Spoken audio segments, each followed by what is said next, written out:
Bonjour à tous, bienvenue à la chaîne Captain Trading. Aujourd'hui, on est le dimanche 24 octobre et c'est l'heure de votre rendez-vous analyse technique et trading. Alors, au sommaire de la vidéo, on va commencer par une petite analyse d'Ethereum. D'accord, c'est lui qui me fait le plus peur tout de suite. On voit on va voir ensemble qu'il est peut-être dans une situation de retournement qui entraînerait évidemment des pertes pour beaucoup. On verra ensuite le Bitcoin et ensuite on fera un petit tour sur d'autres altcoins qui sont actuellement tous avec leur shop chargé.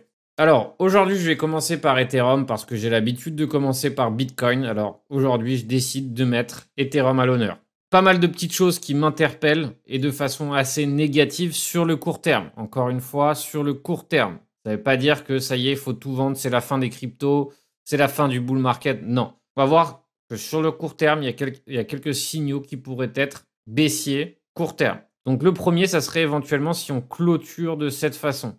Si on clôture de cette façon, avec une clôture très proche de ce sommet, de ce dernier sommet, ça serait éventuellement un scénario bearish court terme. Pourquoi? Parce que ça serait ce qu'on appelle un swing fail. On aurait échoué à franchir ce sommet. Et donc, dans ces cas-là, il faut être prudent. Pareil, de toute façon, si on échoue à franchir ce sommet ici, ça serait éventuellement un swing fail aussi.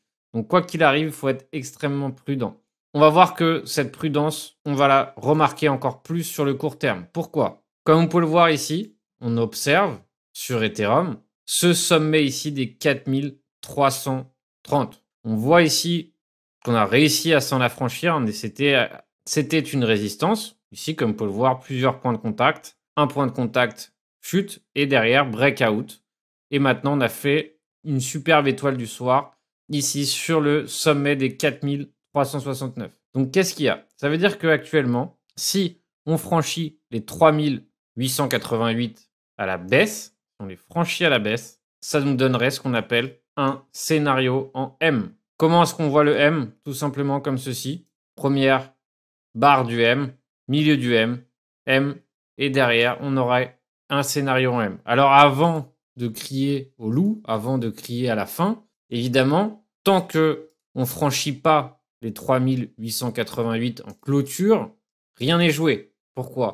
Parce qu'on peut très bien aussi avoir à faire un scénario qui, lui, est bullish, qui serait éventuellement de franchir ici les 3888 et de réintégrer. Pourquoi? Parce que derrière, évidemment, on a le scénario contraire qui pourrait se mettre en place, qui serait, lui, un W. Et là, dans ces cas-là, évidemment, on serait tous contents et évidemment, la prudence ne sera plus de rigueur. Mais comme vous pouvez le voir ici, qu'est-ce qui m'interpelle? C'est évidemment ce fail, cet échec de franchissement, ces clôtures-là qui sont équivalentes, mais derrière qui sont en divergence sur le RSI. Et ça, c'est pas forcément bon signe.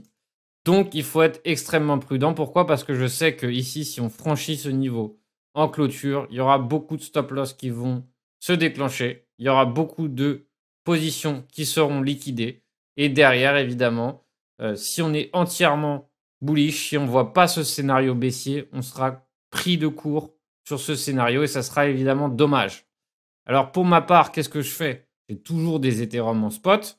En revanche, mes positions longues qui étaient en levier sont maintenant clôturées. J'ai pris des put options, d'accord, que je fermerai allègrement si on a éventuellement ce scénario en W qui se met en place ou si on a un franchissement des 4200 en clôture et que je vois que réellement on repart à la hausse. Dans ces cas-là, très bien, aucun souci. Je fermerai mes put options. Mais dans ces cas-là, je préfère toujours m'armer avec tout simplement le scénario le plus douloureux. Et donc, dans ces cas-là, je me protège face à la baisse si on franchit ce niveau. Donc, encore une fois, n'oubliez pas, ce petit scénario W est aussi possible. Mais pour l'instant, sur le court terme, on voit bien ici qu'on aurait éventuellement, malheureusement, un échec de franchissement de résistance. Comme vous pouvez le voir ici, on a franchi cette résistance des 3900. Et derrière, on est en train de consolider juste au-dessus, ce qui n'est pas bullish court terme. Donc, évidemment, qu'est-ce que ça nous laisse? Ça nous laisse avec peut-être une opportunité pour plus tard se placer, si c'est le cas. D'accord? Et dans ces cas-là, on aura éventuellement un meilleur ratio gain-perte pour ce trade. Et par exemple, évidemment, quelle est la zone qui me saute aux yeux? D'abord, celle-ci, 3400. On voit bien ici que c'était une zone de résistance. Donc, ce qu'on appelle maintenant une éventuelle zone pivot. Comme vous pouvez le voir, toute cette zone comprise entre 3600 et 3500 pourrait maintenant servir de support. Encore une fois, ça sert à rien d'être alarmiste, hein. Tant que rien n'est joué, rien n'est joué. Mais évidemment, le savoir, être en garde, être en position défensive n'est jamais une mauvaise idée, surtout voilà, quand on flaire ce genre de situation. Donc pour ma part, je suis toujours prudent et je préfère être toujours prudent.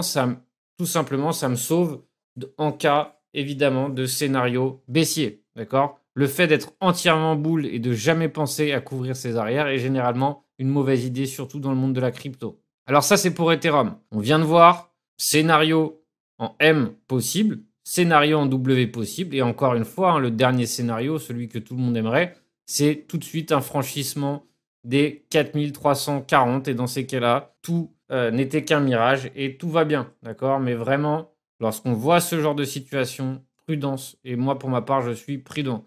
Par exemple, hein, qu'est-ce qui serait révélateur hein, de cette thèse? Ça serait par exemple franchissement ici des 4230. Et éventuellement, ça y est, tout le monde est boule à nouveau. Et derrière, on absorbe et on réintègre. Et ça, évidemment, ça serait un signal très, très bearish, surtout dans les niveaux sur lesquels on se trouve.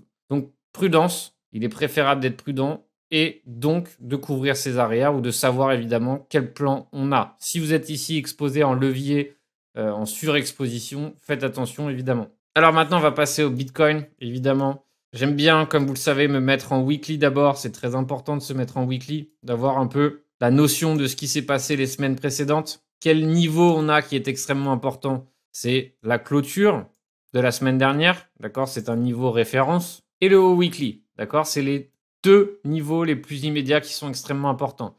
Donc là, on constate bien cette zone de résistance. Comme vous pouvez le voir, ici, on a eu un haut de weekly, un autre haut, une clôture weekly. On a eu par ici 2 hauts weekly. Donc vraiment, on va dire que la zone des 60 000 $ prix rond est une zone de résistance. Maintenant, on se met en daily. Donc comme vous pouvez le voir, hein, on a un éventuel scénario de retournement en cours avec une belle étoile du soir en cours. Donc ce genre de scénario pourrait être un scénario de retournement court terme. Alors, encore une fois, vu que cette tendance actuellement est haussière, si on a un retournement tout de suite, ça serait évidemment tout simplement un pullback weekly. De la même façon que lorsque on a eu ce mouvement haussier sans précédent ici qui s'est mis en place des 29 000 jusqu'à 53 000, lorsqu'on a eu cette correction ici, ce mouvement baissier à l'intérieur de cette hausse weekly, c'était tout simplement un pullback weekly. D'accord? Encore une fois, tout le monde crie au loup et à la fin, mais finalement, c'est tout simplement un pullback weekly, ce qui est tout à fait sain dans une tendance haussière. Et comme vous pouvez le voir ici, on a retracé jusqu'à 0,5 de Fibonacci et derrière, on a haussé par la suite. Donc ça ne sert à rien de crier au drame à la première correction. Pour que le prix puisse hausser de façon saine et, on va dire, long-termiste, il est important de faire des corrections. D'accord? Ça fait partie d'un mouvement haussier. Donc, évidemment, si c'était le cas, quels sont les prochains supports qui nous intéresseraient et sur lesquels on pourrait éventuellement se placer à l'achat de façon à avoir un ratio gain-perte intéressant? Évidemment, première zone qui me saute aux yeux, c'est les 38,2 de Fibonacci. C'est le support le plus important. Comme vous pouvez le voir, ce support correspond à une ancienne zone de résistance sur ce dernier mouvement qu'on a eu sur le Bitcoin avant mai. Donc, clôture, et on voit qu'on a pas mal de hauts qui correspondent à cette zone. On voit qu'on a le haut weekly d'il y a 2 semaines. Donc, on voit que c'est une zone importante. Deuxième zone excessivement importante hein, qui saute aux yeux, c'est les 0,5 de Fibonacci. Et là, comme vous pouvez le voir, on a un bas de bougie, presque un haut de bougie, presque un bas de bougie, etc. Donc, on voit que c'est une zone extrêmement importante. Et de la même façon que ici, on avait retracé jusqu'à 61,8, on peut très bien retracer ici jusqu'à 50 000 $ sans que ça soit un drame. Alors, encore une fois, est-ce que j'ai envie de crier à la baisse et aux 50 000 $ aujourd'hui? Non. D'abord, il faut voir comment va clôturer la semaine et comment vont se dérouler les jours prochains. Donc là, on voit bien que pour l'instant, on a une zone de support qui est bien définie sur les 60 000 $. De la même façon que pour Ethereum, si on perd une certaine zone, ça nous entraînerait vers une zone sous-jacente. Pour Bitcoin, c'est un peu la même chose. Si on franchit à la baisse ici les 59 000 $, ça entraînerait un mouvement baissier. Pour plusieurs raisons. La première, c'est que d'ailleurs, par ici, il doit y avoir un gros paquet de stop-loss. Donc, tous ceux qui ont essayé de racheter le pullback, forcément, se feront piéger, seront obligés de clôturer. Mais surtout, c'est les leviers qui nous donnerait cette indication. Comme vous pouvez le voir, on va se mettre sur les leviers de Bybit. Donc l'Open Interest calcule les positions ouvertes sur les positions fermées. Qu'est-ce qu'on voit sur Bybit? On voit que à partir de 59 000 $, vraiment à partir de 56 000, voire 59 000, on voit que la grosse hausse démarre ici à 59 000 $. On voit qu'il y a beaucoup de positions qui ont été prises. Donc ces positions sont généralement avec du levier. Qu'est-ce que cela veut dire? Cela veut dire que par exemple, comme vous pouvez le voir, lorsqu'on a franchi les 61 000 $, il y avait beaucoup de positions levier qui étaient impliquées dans ce mouvement. Donc, lorsqu'on a franchi ces 61 000 $, ces 62 000 $, on a créé aussi des liquidations, une cascade de liquidations importante. De la même façon, si on franchit ici les 59 000 $, ça va créer un autre mouvement baissier avec beaucoup de liquidations. Alors, évidemment, si on est surexposé et qu'on est placé, bah évidemment, c'est un cauchemar. En revanche, si nous, on est prêt à dégainer à ce moment-là, pendant ces liquidations, c'est des profits qui se font rapidement et simplement. Évidemment, pour moi, la zone clé à tenir actuellement, c'est les 59 700. Donc, quels sont les prochains cas de figure les plus immédiats qui peuvent se mettre en place sur le Bitcoin? On va voir tous les scénarios éventuels. Donc, le premier qui serait, on va dire, le scénario le plus bullish, hein. Encore une fois, c'est pas sûr qu'on fasse ça, c'est de partir à partir de là et évidemment de commencer une hausse à nouveau, comme si de rien n'était. C'est possible. Encore une fois, c'est pas forcément le scénario le plus évident actuellement. Deuxième scénario, on vient faire un sommet en dessous du précédent, d'accord, ou équivalent, ou dans cette zone. Et derrière, si on franchit ce niveau, ça sera évidemment une chute violente des cours, d'accord. Ça sera ce qu'on appelle un scénario aussi en M.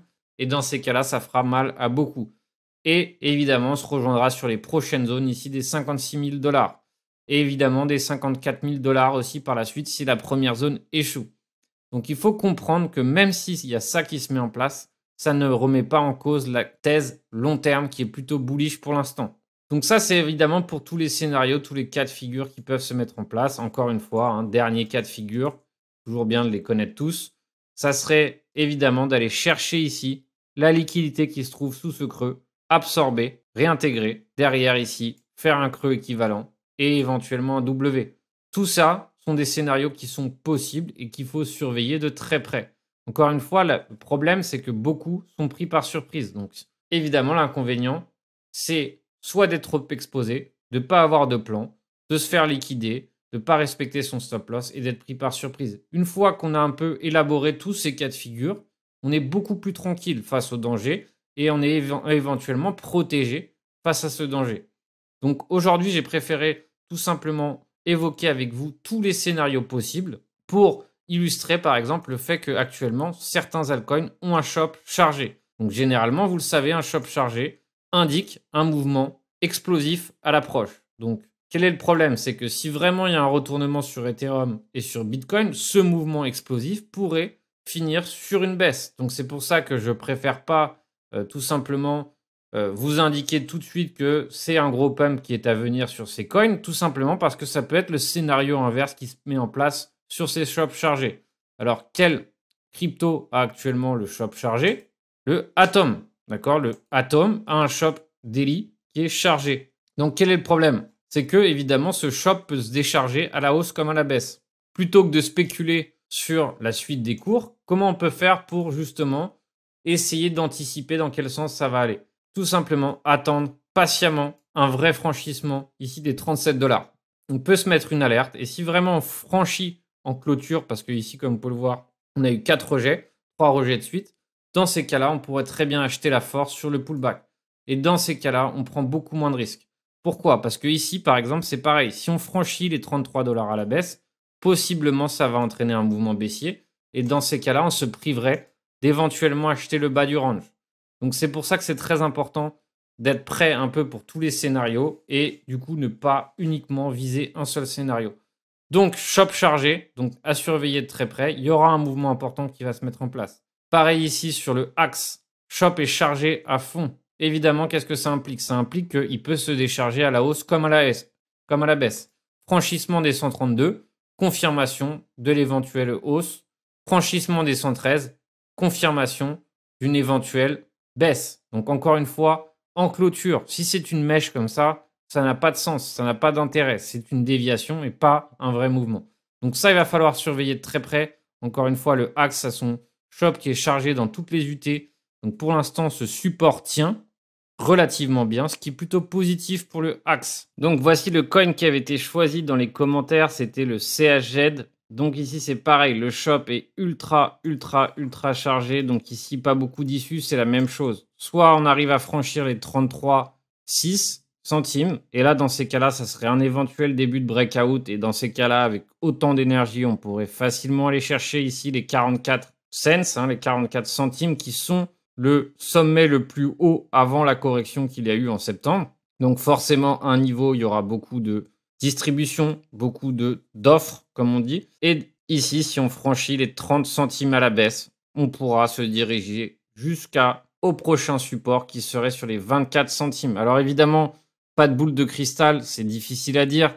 Normalement, on va dire le contexte est plutôt bullish, bien que sur les altcoins, dernièrement, ça saigne. Donc c'est pour ça qu'il faut être relativement prudent pour l'instant. Donc voilà, vaut mieux laisser les scénarios se mettre en place, vaut mieux attendre, arriver plus tard et avoir une idée plus claire sur la question, plutôt que de se lancer all-in sur l'ensemble des coins et évidemment se retrouver avec des pertes derrière qui ne sont absolument pas acceptées. Donc c'est pour ça qu'aujourd'hui j'ai plutôt joué la prudence parce que je trouve que ce mouvement, ce pullback m'inspire pas du tout confiance, notamment à cause de l'open interest. Et sur Ethereum, évidemment, ce scénario en M me saute aux yeux et je pense que c'est un scénario qui pourrait faire du mal à beaucoup. C'est pour ça que je préfère être largement méfiant et dans ces cas-là, tout simplement attendre d'avoir un contexte un peu plus sûr ou un contexte un peu plus intéressant pour me mettre en place. Voilà pour cette minute marché. J'espère qu'elle vous aura été utile. Encore une fois, j'essaye pas toujours de donner, on va dire, les scénarios les plus probables. J'essaye d'évoquer tout ce qui me vient à l'esprit. Pourquoi? Parce qu'en tant que trader, c'est notre capacité à réagir, c'est notre capacité à faire face aux événements du marché qui fait qu'on puisse être rentable, qui fait qu'on peut être rentable sur le long terme. Donc c'est pour ça que si vous avez toujours une thèse qui va dans un sens, c'est très difficile de pouvoir s'assurer des gains. Très souvent, qu'est-ce qui se passe? L'investisseur est pris par surprise, il n'a aucun plan de secours et derrière, évidemment, c'est là qu'ont lieu les plus grosses pertes. Bon dimanche à tous, soyez prudents, soyez vigilants.